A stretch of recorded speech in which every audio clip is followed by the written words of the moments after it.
Hello, and welcome to another episode of Sharing with the Community podcast.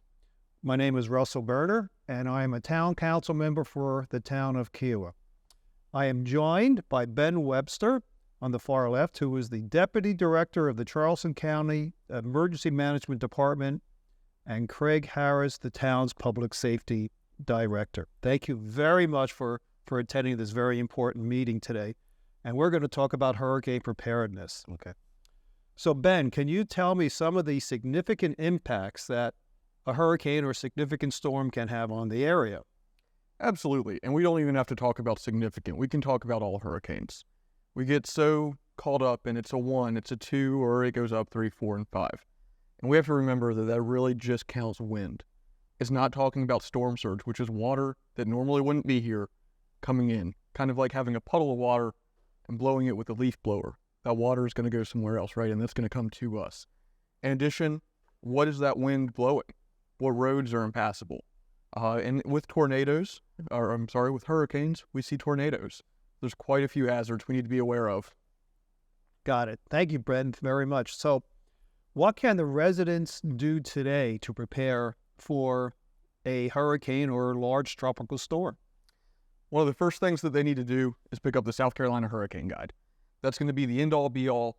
Everything or most everything you need to know about hurricanes in South Carolina is going to be included in that guide. If you don't want to go pick up the guide, hurricane.sc or the South Carolina Emergency Manager app.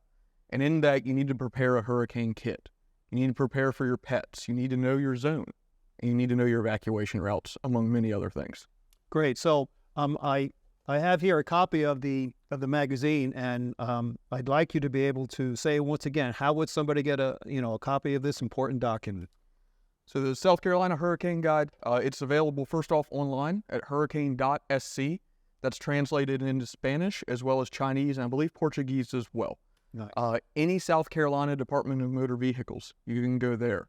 Wow. As well as CVS, some Walgreens, and South Carolina rest stops. And we may have some here available as well. Exactly. So here at the town of Kiowa.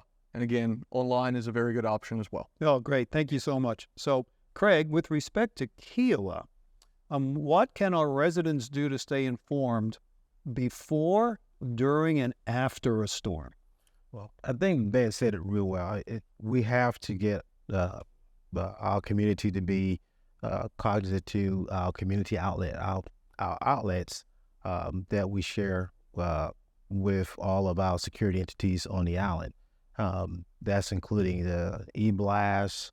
I believe Kika has they also have an outlet as well, but we work together to share that one information so that all of our community members, including even our visitors, are aware of before, during, and after of these significant events. And just like Ben said, even on our webpage, we also have a copy, a link of the South Carolina Hurricane Guide, as well as the county and as well as the town. Great. So if I'm a visitor to the island, it sounds like a visitor then has the opportunity to visit our website in order to get the information they need. So the visitors gets a QR code from the property manager, and that QR code link them to all of the access they need to get alert notification, and as well as any type of information they need to prepare for any significant event.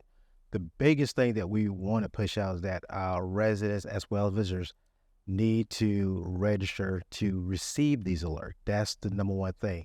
Software is not good if we don't use it. Of course. So we have to encourage our residents and visitors to please register for these links that we're sending out. We're trying to upgrade, and we're trying to, be a part and be collaborative with the county as well as state, even federal, to get new software so that we can get notification to our residents and community members, visitors, so that they can actually be aware of what's going on. Great. So it sounds like there's a visitor's packet that our guests on the island obtain, and that will have the information they need to log in, sign up, and get access. Correct. Perfect. So Craig and Ben, how do the town and the county work together when you have a significant storm coming down the pike? What do you guys do? I can absolutely go first. Kiowa is a phenomenal partner. Working with Craig, it has been absolutely phenomenal. Collaboration and communication and relationships are the core of what we do in emergency management. So it's not just talking when a storm's on the way. It's talking days like today, doing public outreach like today, and making sure that our plans align, that our exercises align, and that our entire operations align to support one another. Got it.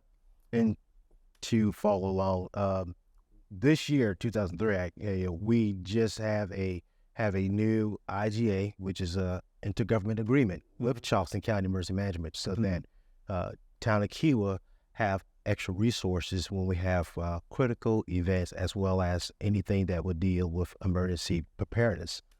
Just recently, we just had the 4th of July. Charleston County Emergency Management was on standby, and they were ready to assist when needed. So I think the collaboration that we have just made our safety net greater. Well, that makes me feel so much better. I'm happy to hear we have that collaborative effort. One thing I was always curious about, who makes the decision whether or not to evacuate? Chain of command. So it comes from the governor's office, and the governor is very good about involving local emergency managers of what we're actually seeing, what our thoughts are and our concerns, and he issues an evacuation order. Got it. And how does that decision manifest itself into an evacuation? What is considered? The intensity of the storm? For example, do we always evacuate with a level 1 hurricane, or is it dependent on other factors? It is dependent on a lot of different things. And it's very important, state emergency management, as well as our National Weather Service partners, our federal partners, and again, down to our local partners, have to look at the totality of the circumstances with the storm and what hazards can we see. A storm that's a direct hit to Charleston is very different than a coastal runner that is very different than something that comes up through the Gulf of Mexico. Got it. Okay. So it is a totality of the circumstances. All right. So, Ben, when there is a hurricane coming in our direction, when should residents evacuate, and what should they consider upon evacuation? It's kind of a twofold answer on that one. Residents need to do the thing that's going to be best for them and their families. They need to observe. They need to know what their strengths are. Where can they go? What does their plan look like? When that evacuation order comes out, it's going to have a timestamp with it. This is going to start tomorrow morning at 8 a.m. If someone feels compelled to leave early, that's their decision. But they need to heed that warning, at the very least, that comes from the governor's office. Got it. So Craig, one thing that I know from talking to people in this area as well as other areas in the country, that not everybody takes heed with respect to an evacuation order. And I think it's really important to let everybody know what will happen if you don't decide to evacuate. For example, will the power stay on? Good question. I totally understand. Myself, born and raised in Charleston, went through Hugo back in '89. I had no choice to stay home because both my parents, first responders, had to attend to that need, and we had no power. At the same time, we had to prepare and deal with the no power. Deal with the necessities that we can only use at the time. Power on the Kiowa Island probably will not be on. Probably will not. Would not be on, and that's to save the frequency, to be able to use those power, and it's a safety procedure that we have to use when we prepare for those storms to, if that was the case for it to come to Kiowa Island. So more likely it will not be on. Sure, and I suspect that one of the reasons the power won't be on is to save it, so it doesn't blow up or short out in case it gets flooded out. And again, it's a safety mechanism, not just for the people that's going to stay on the island, but it's also a safety mechanism for our first responders who have to respond. Of course. All right. So what about water? Will water be available if you decide to stay? Again, and as we mentioned earlier, we all, not just your town government and your first responders, but it take a collaborative effort of preparation, and that's including our residents. They have to take, if they're going to stay, they have to plan as if they're on their own. And I'm just going to be honest and frank about it, because once declarations and orders have been given from the state level to the county level, and if the storm decides to come to Key Island, then the mayor has that power to make his declaration for the town.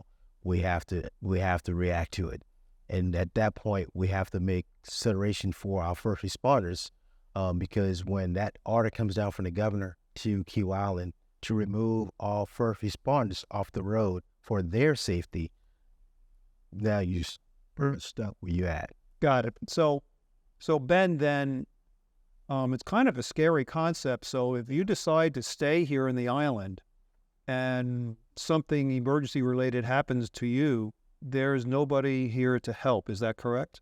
Wouldn't necessarily say that's correct. Again, from the emergency operations side of it, we're going to have to look at what is this storm actually doing. We're not going to put first responders out in a place that is unsafe for them.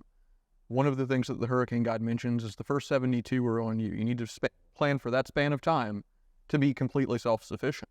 But we also have to recognize with Kiowa, we're a little bit further out. We're a barrier island. Right. It's something that could be even a little bit longer than that. Right. There's other priorities throughout the county and throughout the state. Got it. All right. So it sounds like to me, if the order comes to me, I'm heading out. So, all right. All right. So now the evacuation occurs. The storm is passed. So Craig, walk me through the re-entry process. Upon re-entering the island, it's of course not going to look the way it did when we left. We hope. Yeah, we hope. So true. So what can the residents expect, and what should they consider when they're coming back onto the island? So let's do this. Let's say, first thing, if you're going to leave, make sure you take proper documentation with you, your license, health insurance, and things like that. Photograph your property. Okay? Great idea. So, in other words, when you return back, we have different layers as far as the reentry process. The first process is damage assessment. We do a pre-damage assessment, and it's a collaborative effort for all of our security entities with the town to do a damage assessment throughout the island. That is in place for safety reasons. It can be a down power line. It can be no entry for first responders to get to our community members or visitors who decide to stay. So that's the first protocol. The second is debris recovery, and that can take a process if that's needed. Then our third layer, that's when, the governor released the emergency declaration. And again, it trickles down to the island. The mayor makes that decision if we're placed on a direct declaration from the mayor to release it. Then that's the decision that we made to release and let our residents come back on the island.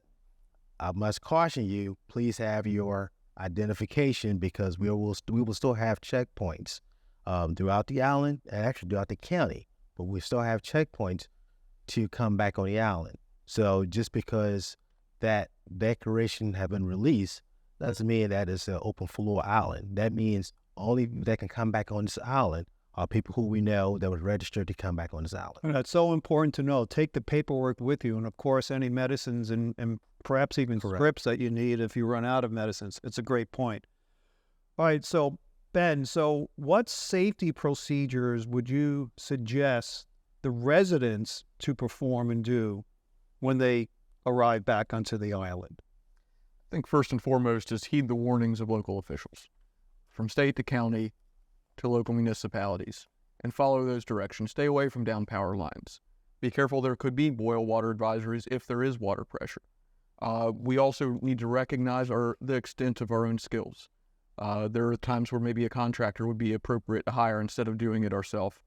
And we also need to take a big, deep breath and realize that it's going to be a long road to recovery with most of these. Yeah. It's not worth something that we should rush into and hurt ourselves. And be safe is the answer. Absolutely. You can replace property, but you can't replace your life. Absolutely. So that's the end of my questions that I had for you guys. Is there anything that you guys would like to add on to that, either one of you? I just want to also reiterate and add that we please just trust first responders, all the public officials who actually work past the 12 hours, night and day, to make sure that, not just the town, but everyone is safe. Even with reentry, please understand that our job is to make sure that when you return back, if that need be, it's not, just trying to be an enforcer that you can't come back on the island. Of course. We just want to make sure that it's safe for you to come back on the island. We don't know what can happen. We're trained. We train together. We train on a local level, state level, and federal level. There's a lot of communication that's involved from that 72 hours to the time that the storm hit, and even till the storm have left. Sure. So we are making a lot of drastic decisions. Mm-hmm. So we just ask to have some patience and believe you guys are in the best interest of the town. Well, I know you have my best interest in your forefront, so I will certainly abide by whatever you guys suggest. Ben, any other closing comments? Have a plan and educate yourself. South Carolina is a hurricane state. We have many, many people visiting here, and we have many people moving here. Educate yourself on the hazards. You'll hear every day, your friends and your neighbors will say it was only a 1, it was only this, or I survived Hugo, or Hugo was absolutely horrible, and you'll hear the full spectrum of it. Educate yourself and make a plan that's safest for you and your family. Well said. That's a great closing comment. So the one thing I wanted to encourage the residents is to make sure that you sign up for a code red system. That will keep you up to date with what the latest happenings and goings on in case there is an emergency. And as always, we encourage our residents to sign up for our weekly e-newsletter. You get all sorts of great information with respect to the town's updates. Follow us, please, on social media and participate or attend our town council meetings. Thank you so much for listening, and please look forward to the next podcast.